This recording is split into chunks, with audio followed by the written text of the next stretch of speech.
magnetic vehicle. He says they appear to be making the rings. This is one of the rings inside. I think this is the B ring. Bertrand says he thought they were probably making the rings. I said, Norman, you ever consider the possibility they may be mining the rings? Because I think the rings are probably rich in nutrients, minerals probably. And an incredibly advanced civilization, I think, would work out some system of mining those rings for all the minerals that are up there and utilizing them. Because space is filled with wealth, energies of all kinds. They never have to dig another hole in the ground like we do down here. Space is filled with energy. This is 2,000 miles long, and here on this end there seems to be something like an exhaust or a flare of energy of some kind. It's probably a result of engines of some type inside this thing. But whatever it's doing, it's there, and it's a recognition and a representation of an advanced intelligence. And that's one of the things they don't want you to know, that we are confronting and relating with an intelligence that's so far beyond our own. We're looking at and talking about what's known as a Type 2 civilization. Now, for your own interest, I suspect most of you suspect this, that you are all members of a 0-0 type civilization.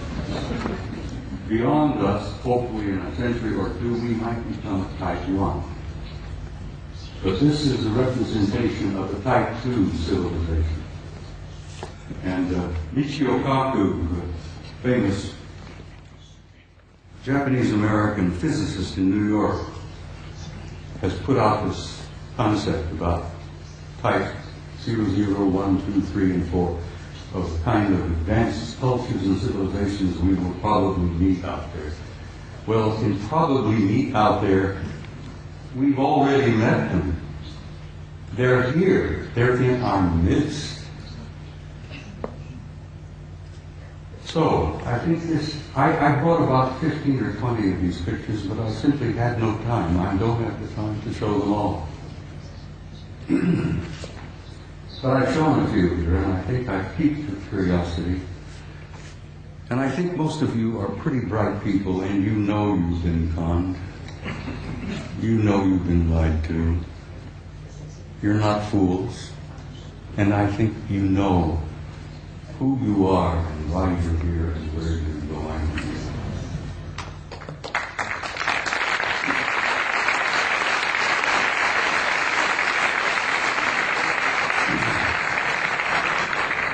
Next photograph, please. This is a photograph taken by our Mariner space vehicle that we launched back a number of years ago. This is a picture of a facility on the surface of Mars. Now, this facility is located on the equator, and it's on the surface. And those of us who studied it, we discuss it with each other, call it the airport. And I said, this is the parking lot. This is the administration building here. This is the main terminal here. And I imagine it's a pretty busy facility, you know, ships coming and going.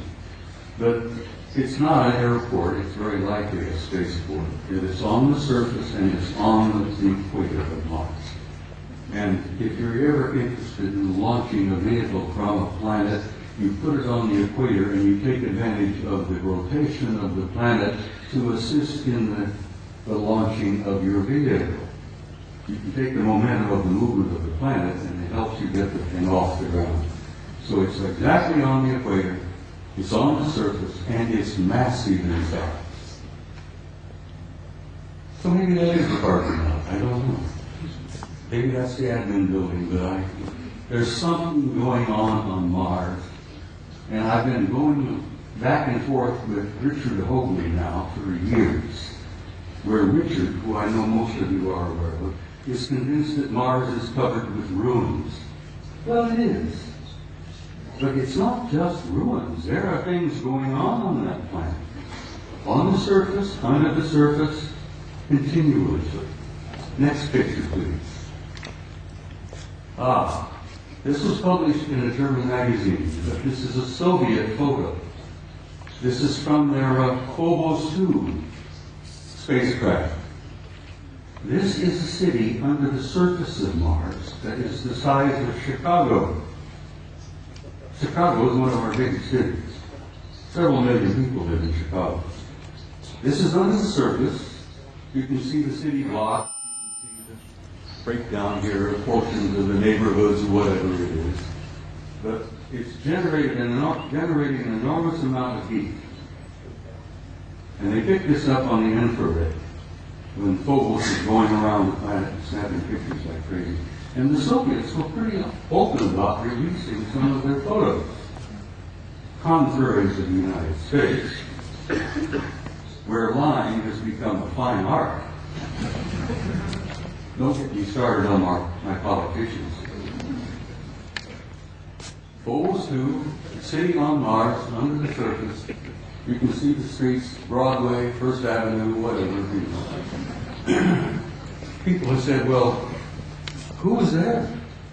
And I said, for God's sake, it's the Martians who were there. What a silly question to ask. Who's there?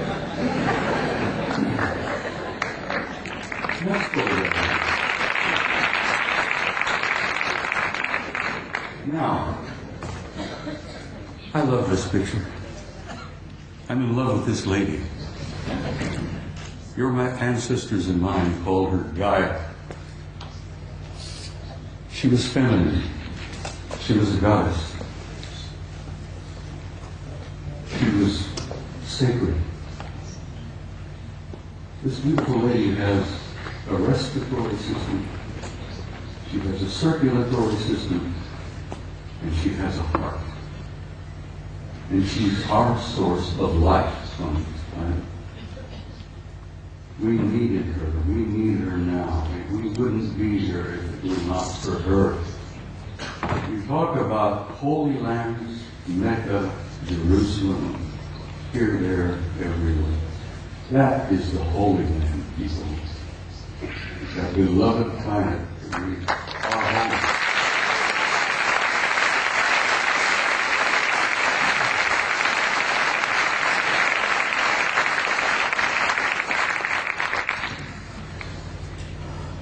Next picture, please.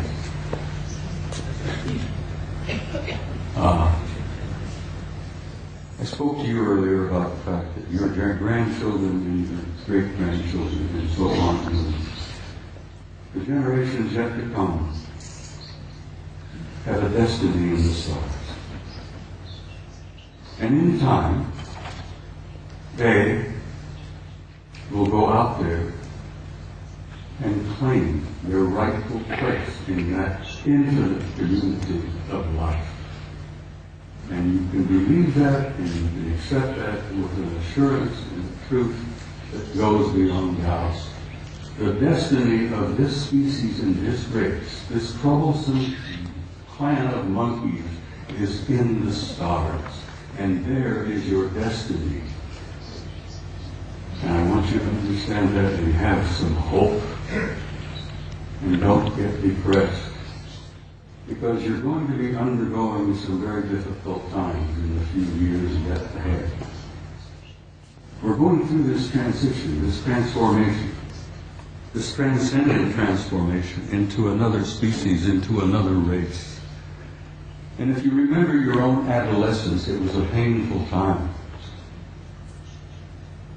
The species, the race, is going through adolescence. But we're not alone. We're being helped. We have family out there that's helping us. And they've been helping us for a long time. They've been trying to encourage us and nourish us and try to point the right direction for us to go. Because we are troublesome adolescent children. And we are going through that transformation. But my point is that there is no doubt about the inevitable destiny and truth of the human race. Now, I want to quote something from you, if you'll bear with me here. One of my favorite authors, poets, was a man I've admired for years, Count Leo Tolstoy.